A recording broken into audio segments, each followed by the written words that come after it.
Vamos conversar sobre projeto de vida.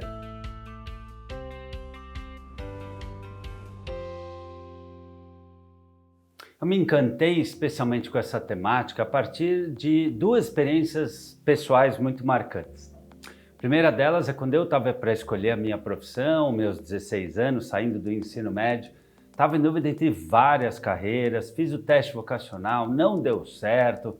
E aí, sem saber o que fazer, tomei emprestado o projeto de vida do meu pai, que era administrador. Fiz um ano daquele curso, não me identifiquei, muito perdido, li um livro do Michel Ende chamado História Sem Fim. Nesse livro, o Bastian, o protagonista, estava indo em busca do resgate dos sonhos, da fantasia, das cores do mundo. E eu me identifiquei. Falei, é isso, eu quero trabalhar com isso, com o resgate dos sonhos, da fantasia. Segundo ele, os adultos estavam roubando os sonhos do mundo. E é assim que eu me senti.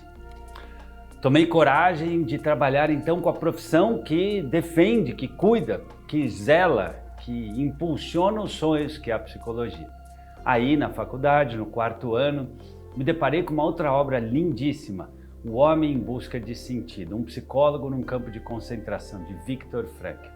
E aquele livro mudou minha vida, porque eu entendi que naquela situação extrema em que ele escreve o livro, um campo de concentração de Auschwitz, haviam pessoas que desistiam de viver. Ele conta que é a chamada síndrome da desistência. Pessoas que diante da dor, do sofrimento, da falta de dignidade, de comida, de respeito, diante de tantas violências, haviam aqueles que desistiam de viver. E até se jogavam contra os nazistas ou contra o arame farpado, todas as situações duras de um campo de concentração. Mas olha que lindo isso. Haviam aqueles que no lugar de desistir, decidiam resilir. Tinham resiliência, tinham força, tinham esperança. E se nós pararmos para pensar, o que é muitas vezes a depressão, se não a tristeza desprovida da esperança? Será que não é esse o ponto que muitas vezes falta para um adolescente hoje? A esperança. Nesse livro, Viktor Frankl cita Nietzsche, quando ele diz que aquele que tem um para que viver sobrevive a quase qualquer como viver. Eu vou repetir. Quem tem um para que viver sobrevive a quase qualquer como viver. Porque o ser humano, só nós temos escolhas.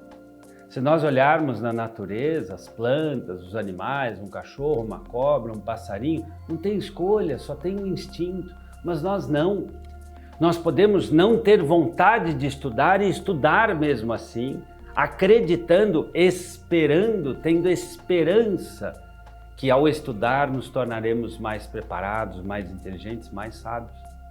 Eu posso não ter vontade de escrever um texto ou viajar para uma palestra e escrever e viajar mesmo assim pela esperança de que isso vai agregar valor para mim, para minha carreira, para os demais.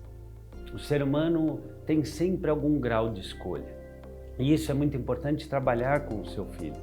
Muitas vezes, no curto prazo, escolher fazer algo, desde arrumar o quarto até fazer a lição de casa, se preparar para um trabalho escolar ou almejar entrar no time de futebol da escola. Muitas vezes, no curto prazo, um objetivo parece difícil, penoso, estressante.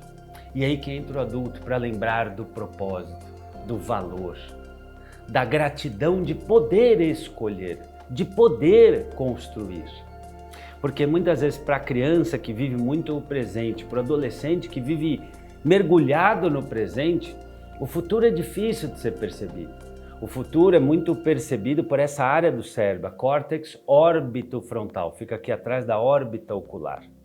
Essa área do cérebro, ela está formada, está madura lá pelos 25 anos de idade. Então não, na adolescência, teu filho ainda não tem a capacidade de perceber o valor de não quero, mas é bom, faço mesmo assim. Quero, mas não é bom, não faço mesmo assim. E aí que você, adulto, preparado, com o cérebro formado e maduro, tenha condição de ajudar o seu filho a fazer boas escolhas. Viktor Frankl fala que sempre, por menor que seja, entre o estímulo e a resposta, nós temos algum grau de escolha. Por isso, tome cuidado quando você vai buscar seu filho, levar seu filho na escola, tá jantando, juntos no mercado, nas situações simples. O que você fala para o seu filho sobre o trabalho, sobre a vida, sobre o país, sobre o futuro, sobre a sua carreira. Às vezes, nós adultos temos um erro da gente achar que desabafar é bom em qualquer hora só porque a gente quer, sem pensar no lugar onde a gente está.